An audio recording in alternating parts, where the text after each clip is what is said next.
বিয়াখন আসলতে সঁচাকৈ হবলৈ গৈ আছে নে এতিয়া কিবা এটা কাৰণ আছে বিয়াখনৰ মাজত আৰু লৰাজন বাৰু আসলতে কৰ পৰা আহিছে আৰু ঘৰৰ পৰা তেওঁলোকৰ মানুহ আহিব নে নাহে তো সম্পূৰ্ণ আপোনালোকে তাৰ বিষয়ে আজিৰ এই ভিডিঅ'টোত জানিবলৈ পাব এই 3 দিনত আপোনালোকে কি দেখিবলৈ পাব এই সিৰিয়েলখনত তো তাৰ বিষয়ে আপোনালোকে সম্পূৰ্ণ আজিৰ এই ভিডিঅ'টোত জনাৰ আগতে যিসকলে নতুনকৈ আহিছে এই চেনেলটোত তেওঁলোকে যদি এতিয়ালৈকে এই চেনেলটো সাবস্ক্ৰাইব কৰি লোৱা নাই তেতিয়াহ'লে চেনেলটো সাবস্ক্ৰাইব কৰি লওক কোনো প্ৰতিদিনে সিৰিয়েলবোৰৰ আপডেটে এই চেনেলটোত আহি থাকে যেহেতু আপোনালোকে নিশ্চয় গম পাইছে যে কেনেকৈ এতিয়া বেদে সেইটো কথাৰ কাৰণে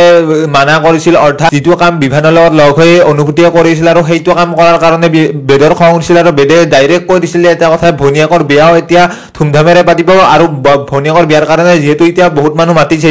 আৰু বহুত মানুহ মতাৰ কাৰণে এতিয়া এই মানুহখিনিক যিটো খোৱাব লাগিব আৰু সেইটো খোৱাবৰ কাৰণে বহুত টকা লাগিব আৰু সেইটোৰ কাৰণে এতিয়া বহুতে সন্দেহ কৰিব অৰ্থাৎ ৰত্নহতে সন্দেহ কৰিব অনুভূতিয়ে অকনমান সন্দেহ কৰিব যে কৰ পৰা ইমান টকা আহিলে আৰু আগতেতো বহুত টানাটানি পৰে পইচাৰ কাৰণে তো সেইবোৰ এতিয়া সন্দেহ আহিব আৰু লগতে এতিয়া অনুভূতিৰ মাকক যি চলাম বুলি ক'লে আৰু অনুভূতিহঁতৰ ঘৰখনক আৰু সেইটো কথাৰ কাৰণে এতিয়া লাহে লাহে অনুভূতিৰ অৰ্থাৎ বিয়াখন হোৱাৰ আগে আগে বা এতিয়া বিয়াখন যোৱাৰ পিছত লাহে লাহে সন্দেহ হ'ব আৰু ইমান বৰ টকা কেনেকৈ আহি আছে আৰু বেদে বাৰু কিবা বেলেগ কাম কৰি নেকি তো তাৰে তদন্ত এতিয়া ল'ব আপোনালোকেতো এতিয়া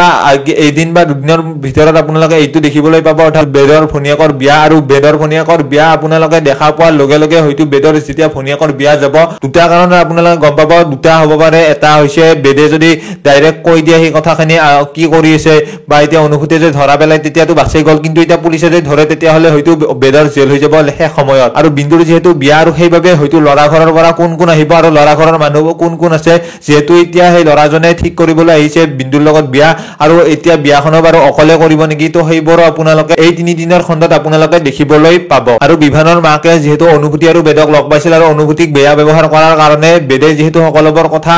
কোৱাৰ চিন্তা কৰিছো আৰু বিভানৰ বেয়া কৰ্মবোৰৰ কথা হয়তো বেদে কৈ দিব আৰু বেদে কৈ দিয়াৰ পিছত হয়তো এতিয়া বিভানৰ মাকে বুজি পাব যে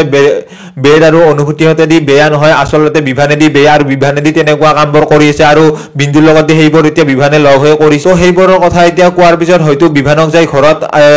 মাকে প্ৰশ্ন কৰিব পাৰে বা এতিয়া বিভানক যদি তেনেকুৱা প্ৰশ্ন নকৰে তেতিয়াহ'লে বিভানে এতিয়া কি প্লেন কৰি আছে আৰু বিভানে বেয়া কামবোৰ কৰি আছে তো সেইবোৰৰ পৰা এতিয়া মাকক কথাবোৰ লুকাব নোৱাৰিব আৰু বিভানে হয়তো সঁচা কথাবোৰ ক'বলৈ বাধ্য হৈ পৰিব যে কি কৰি আছিল বিভানে ইমান দিনে তো সেইবোৰ কৰাৰ পিছত হয়তো সিৰিয়েলখন যেহেতু শেষ হ'বলৈ গৈ আছে অতি সোনকালে আৰু সেইবোৰৰ পৰা হয়তো বিভানে ক্ষমা খুজিব পাৰে আৰু সেইবোৰৰ কাৰণে হয়তো বিভানকো মাকে ক্ষমা কৰি নিদিব পাৰে আৰু তেনেকৈয়ে হয়তো বিভানে বেদ আৰু অনুভূতিহঁতক ক্ষমা খুজিব পাৰে শেষ সময়ত তো কি হয় কি নহয় তো সম্পূৰ্ণ আপোনালোকে এই 3 দিনৰ খণ্ডতে দেখিবলৈ পাব তো বাকি আপোনালোকৰ এই 3 দিনৰ খণ্ডটিৰ আপডেটটো পাই কেনেকুৱা লাগিল কমেন্ট এটা কৰি জনাবলৈ নাপাহৰিব লগ পাম এনেকুৱা নতুন এটা ভিডিঅ'ৰ সৈতে তো আজিৰ ভিডিঅ'টো এইখিনি